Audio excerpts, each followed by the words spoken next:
What's going on, guys? Welcome back to another Math of Soaks YouTube video. Today we're going to be working on the car and then possibly the truck because I finally ordered a bunch of stuff to get the truck fixed. I'll go over what I needed to order for the truck to get that fixed. So we haven't talked much about this, but this is the 2014 F-150 that I bought as a towing vehicle for this car whenever it was running, stuff like that for drift events. I've kind of let maintenance get pretty bad on there, as in like not necessarily maintenance stuff, but like just fixing things as they go wrong. Like my ball joints are kind of cooked. Brakes, I haven't done brakes on it in a while. If you noticed in the last video, my mirror has been broke for like 6 months. It's ridiculous, I know. It should fix a lot of the issues I've had with the truck that's been making me want to get rid of it because it has a vibration whenever I brake and stuff like that. So I'm hoping with everything that I've ordered, new control arms with ball joints in them already pressed, brakes and rotors, new mirror, the oil change and everything should hopefully make it 1,000 times better than what it has been. And on this thing, we are going through and finishing up the battery stuff. I did a bunch of things off camera. And as for a bunch of things, mainly, I have rerouted the battery instead of, doing the lines all goofy like. I have the battery now coming up to a post where if need be, if I need to jump to it, I can just pull these, put a power and a ground, obviously a power and ground to it. We should have more power to the front, easier for jumps and shooting time, stuff like that. I got a bunch of wires and things in here that I want to just clean up, make it look a little nicer. But I mean, for the most part, it's kind of set up for the LS. This is the brake booster hose and everything. And then this is the top mount downpipe that I got to pull off here soon. So we're probably going to do that this video too. And probably take off the clutch line because with the LS, I have to do a Wilwood 3/4 clutch master, which they make an adapter bracket and everything for it. For the T56, it does take a more powerful internal slave than what the factory external slave was on these cars. If you didn't know, this is a factory 5-speed car. I bought it, I think 4 years ago now. Just recently put these Thrash Racing seats in there. This one, driver's seat is fully mounted. Passenger seat is still loose. We got the Thrash Racing wheel or a Vertex Racing wheel inside the house. And it was on a Haltech, as you can tell. So we're gonna have to replace that sticker with a Holley one eventually, probably, or we might get another Haltech. Still iffy on that, what option I'm gonna go with. I still love the Haltechs. I didn't have any issues with the Haltech. Probably gonna lift up this side of the car, finally unbolt the exhaust so that way it's not, from here to here fully connected and just making more hanging than what it needs to be.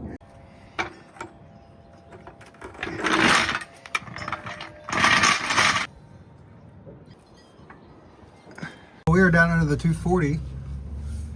We're going to be taking this section from here forward off because right here is where the Y for the LS is going to be connecting, and we don't need a downpipe section anymore because we're not turboed. So it's going to be headers, Y, into this test pipe collector area, then to the rest of the exhaust. So we're gonna go and start working on getting that off. It's just 2 bolts. I think it's 215s.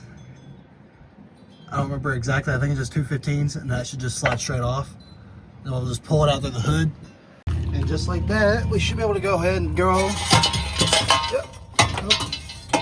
Got stuck on the factory leaf. But now we can sell that entire section, and that gives us a whole lot more room to kind of see how the LS is going to sit in there, kind of everything we got to do. We're still a long ways to go, but we're a lot closer than what we was. What's up, guys? It's another day, and some parts came in for the truck. So if you was paying attention earlier in the video, I showed off that I have a broken mirror. Happened about 6 months ago. I was on the interstate on the way to work, and they had a sign out too close whenever they see the road work, and it just grabbed it. We're gonna get to work on popping off this door card. Shouldn't be too crazy hard. I think it's, God, it's been a little bit since I've done this, but I think there's a couple clips down here that you gotta pop off. And I think there's a screw in here that I gotta get. So I gotta get myself a flathead, pop that out, and I think that should do it. So we're gonna run to the garage, to the toolbox, grab a flathead. So like that, we've gotten the door card off. We're gonna go ahead and get take off this. I probably don't have. No, we don't have to. We're gonna go ahead and get the. I guess we have to actually. But we're gonna get the. Golly. We'll put that back on there. But we're gonna go ahead and get these nuts off so we can get this mirror off. And I'll show you the difference between the mirrors. Don't know if I did or not. So, broken. Not broken. Very nice. Gonna be a whole lot easier to tow with now the fact that I'll actually have a functioning mirror, because I haven't had a mirror. I mean, sure, I think whenever I first towed this car, I didn't have a mirror yet, or I didn't have a full mirror. All I had is that bubble. So it'll be nice to finally tow something with a good mirror, not one that's already broken. Just got it knocked out. That's looking sweet. I mean, it's just another stock mirror. I was gonna go with tow mirrors, and I'm hoping throughout this week, for the rest of the week, it is Wednesday, that hopefully for the rest of the week, I don't know if I'm gonna be able to do much because of that, and you know, all the work I have to do is outside because I don't have a garage or a shop yet. But more stuff for the truck coming, you know, control arms, brakes, and all that stuff that needs to be done that hasn't been done in a long time. Got nothing to do on the 240 right now. Go right now till the motor gets back from the machine shop. So till then, we're just kind of just winging at things, what to do, winging at small little tasks that we can do here and there. I did look into for the Holley Terminator ECU. We'll have to redo my send and return lines for the fuel. Might record that, and then I think we're gonna do a hardwire kit for the 240 for the fuel pump, so that empty out the tank so we can run out ethanol. Because right now I think it has like a half tank of 93 ethanol in there, or 93 octane in there. And for what we're trying to go for, that is not going to be optimal. Might do some more stuff with this truck. Might put in exhaust stuff on there. A bit of a more fun to drive daily because I don't enjoy driving right now because it is just a bone stock truck. Might do a ranch hand stuff, some small stuff. I like Bubba trucks, so probably gonna end up trying to make that into a Bubba truck. But be right back. So it's another day, and we got all the parts in for the truck. So we're gonna go through. I just realized I'm an idiot, but it ain't that bad. I can just take the bracket off. But I'm gonna take the bracket off, the caliper bracket, and the brakes, the rotor. We'll put the new rotors on, and then we'll go onto the front, do the control arms. I think we're doing the rear, we're doing to the front, plus control arms. So we're gonna go and crack into it, because the longer we wait, the longer it's gonna take. And you know, honestly, don't really want to wait. But we've already got the brake pads off. They weren't too terrible. I think maybe the rotor itself is just warped real bad. That's why I've been having a vibration in the rear end. It's kind of the only thing that's like gonna make sense. I mean, we'll kind of see the front more whenever we get to it, because like I said, I haven't really checked them. So we're gonna go ahead through, go and start getting this pulled off. We're gonna do the other side too. I'm gonna go and give you all a time lapse too, in case you've never seen brakes done, which I'm sure some people have. If you haven't, well, here you go.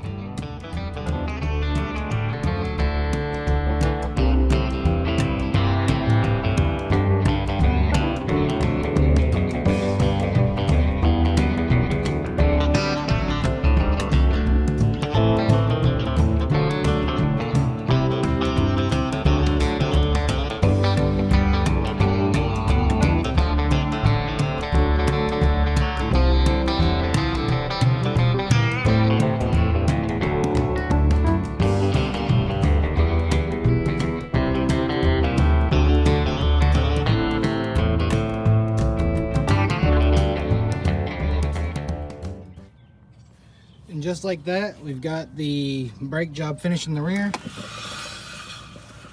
That will go away over time. Now we're gonna go through, drop the rear end back down, move to the front, and then we should be good for the day. That's both sides done. And then I think the front end on the brakes I'm just gonna do, but I'm gonna give y'all a little jump snap to whenever the brakes are done. So like that, we should have the brakes done like that. It's a different day if you couldn't tell. It took a little longer than I expected to get the control arms on, but they are on. They're a little dirty now because it's been a couple of days with me driving on them already, and found out that we need tie rods.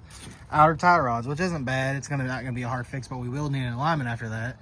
But what we did do after we got all that done is ignore this. I had to shave for work, so ignore that for me, please. But what we did do after we got all that done is we went to go pick up a little something for this guy. So let's go and show you what we got. Torque mains as follow: in at 15 degrees, outers at 15 degrees. And then after we've got both of these on, inners 80, outers 51 degrees, all using oil on the threads. And then we'll do the side bolts at the very end with a little bit of silicone on the head at 18 pounds torqued with oil.